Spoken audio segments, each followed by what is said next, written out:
ഇന്നൊരു തലശ്ശേരി കഥയാണ്. തലശ്ശേരി പോകേണ്ട ചെറിയ ആവശ്യം ഉണ്ടായിരുന്നു. ഞാൻ മാത്രമല്ല, ഞാനും എൻ്റെ പെങ്ങളും കൂടിയിട്ടാണ് പോകുന്നത്.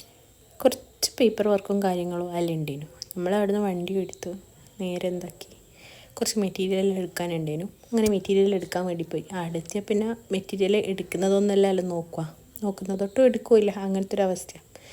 ലാസ്റ്റ് എല്ലാം കൂടി ഒരു മെറ്റീരിയൽ കിട്ടി. അതെല്ലാം നമ്മളെന്താക്കി ബില്ല് ചെയ്യും. അവിടുന്ന് പിന്നെ നേരെ നമ്മൾ കുറച്ച് ഫാൻസി ഐറ്റംസ് വാങ്ങാൻ വേണ്ടിയിട്ട് പോയതാണ്. വാങ്ങിയാൻ പോയത് ചെറിയ സാധനമാണ്. പക്ഷെങ്കിൽ കുറുക്കൻ്റെ കണ്ണ് കോഴിക്കോട്ടിൽ എന്ന് പറയുന്നതിൻ്റെ ഞങ്ങൾ അവിടെയുള്ള സകലത്ത് നോക്കി. അവിടെ നിന്ന് നേരെ റവിസിലേക്ക് വിട്ട് മന്തി കഴിക്കാൻ വേണ്ടിയിട്ടാണ് പോയത്. അവിടെ എത്തി കൈയെല്ലാം കഴുകി ഇരുന്നേരം നോക്കുമ്പോൾ പറയുന്നത് മന്തി ഇല്ല. പിന്നെ എന്താക്കാൻ, ഉള്ള കഴിച്ചിട്ട് പോകാമെന്നല്ലാണ്ട്. അങ്ങനെ ഒരു ഫ്രൈഡ് റൈസും ചിക്കൻ ചില്ലിയെല്ലാം ഓർഡർ ചെയ്ത് അതും കഴിച്ച്. അല്ലെങ്കിലും എവിടെ പോയാലും മന്തി കഴിക്കൽ നമ്മളൊരു വികാരം തന്നെയാണ്.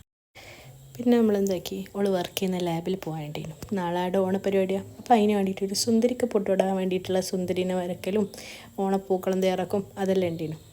പിന്നെ ഇത് പിറ്റേ ദിവസവും അതിന് വേണ്ടിയിട്ടുള്ള പൂക്കളിടാൻ വേണ്ടിയിട്ടുള്ള എല്ലാം സെറ്റാക്കി വെച്ച് പിന്നെ അവിടെ നിന്ന് അതും കഴിഞ്ഞിട്ട് പുരയിലേക്ക് പോന്നു. പുരയിപ്പം നേരം പിന്നെ മൈലാഞ്ചി ഉണ്ടല്ലോ, ഓണമൊക്കെ ആണല്ലോ, മൈലാഞ്ചി ഇടാമെന്ന് വിചാരിച്ചു.